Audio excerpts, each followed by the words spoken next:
We have with us tonight Mr. James Huger and Mr. Eli Graham. And they recently, a couple of months ago, received a Congressional Gold Medal presented by the Commandant General Amos in recognition of the sacrifices and work that they did as the first African Americans entering the Marine Corps. The place that they went to boot camp is now called Camp Johnson, named after Sergeant Major Hashmart Johnson. But when it was originally opened, it was named Montford Point. And the African American Marines, about 19,000 that went through basic training there from 1942 to 1947, became known as the Montford Point Marines. They currently have about 23 chapters of the Montford Point Marine Association throughout the United States and Japan.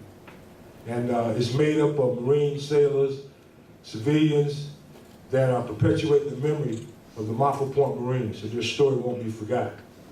General Amos, in his recognition for those Montford Point Marines, has indoctrinated the story of the Montford Point Marine and all the training syllabuses within the Marine Corps, so that every Marine knows about African American Marines as they entered the Marine Corps and had to fight to earn the fight. Their story goes from serving as ammo techs, orderlies, cooks, and during the World War II operations in the islands, Peleliu, Okinawa, they served as ordnance techs, resupplying the front lines. They had to fight their way to get up there, and then bringing back casualties. During their service during World War II, the Marine Corps recognized that African American Marines had earned their medal. And the experiment that started in 1942 was over in 1947.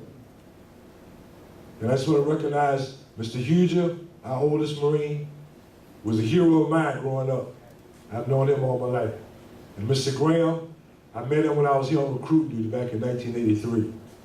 So my hat's off to you. It's been a pleasure following in your footsteps.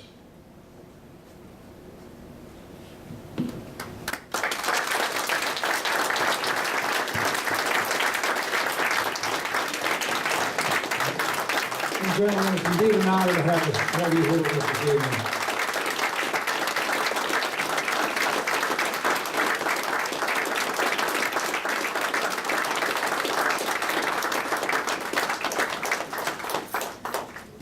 Just bear with me. Mr. Huger would like to make a few comments. Excuse me, I'm sorry, I didn't. Thank you very much to all of the Marines and your beautiful ladies. I say how grateful I am for this experience. This young man behind me, I've known since he was born. I'm a part of the Bethune family, and he is a part of the Bethune family. When he was born, I was moving around in Daytona Beach. I joined the Marines during the time of segregation. When we got ready, President Roosevelt decided that the war in Europe, that America was going to be involved in that war. He started the procedure, setting up the War Department, setting up draft and that kind of thing. And when it happened, we were ready. The morning of December the 7th, I never will forget it as long as I live. My telephone rang and somebody said, "What do you think, Jimmy?" I said, "Think about what? What just happened? What happened?" The Japanese just bombed Pearl Harbor. And President Roosevelt has declared a state of emergency and said that the United States is now at war with the Empire of Japan.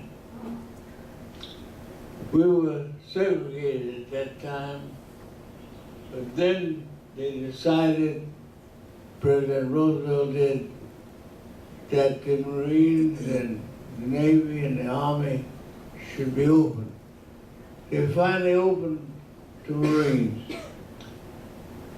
We were involved and got ready to be a part of it. But then I did not want to go in the Army because everybody else was going in the Army.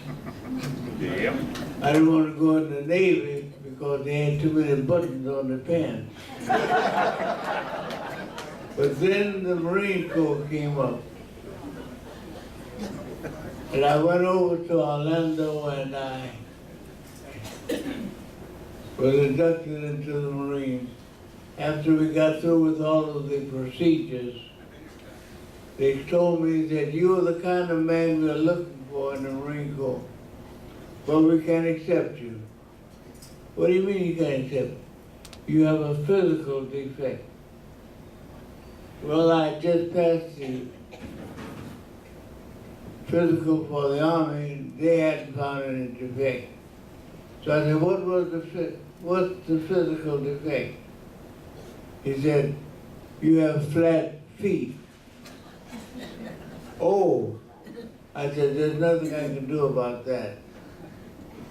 He said, no, we're gonna check with Atlanta and see if we can get you in on waiver. Come back in 10 days. I said, I can't come back in 10 days. Why? Because I'll be in the Army in 10 days. He said, well, go and get some lunch and come back and we'll see if we can get in touch with Atlanta. When I got back, they told me, he said, you're the kind of man we're looking for in the Marines, but we can't accept you. And I said, why? Because you have flat feet. So I said, well, I can't do anything about that. He said, come back in 10 days. I said, no, I'll be in the Army in 10 days. Well, come back in a few minutes. So he sent me out to lunch and I came back and he said, we can accept you. So I said, but I still have flat feet. So yeah, but flat feet is a characteristic of Negroes. And since you're a Negro, we can waive the fact that you have flat feet. So I became a part of the Marine Corps. We did not know at that time that the Marines had not expected us.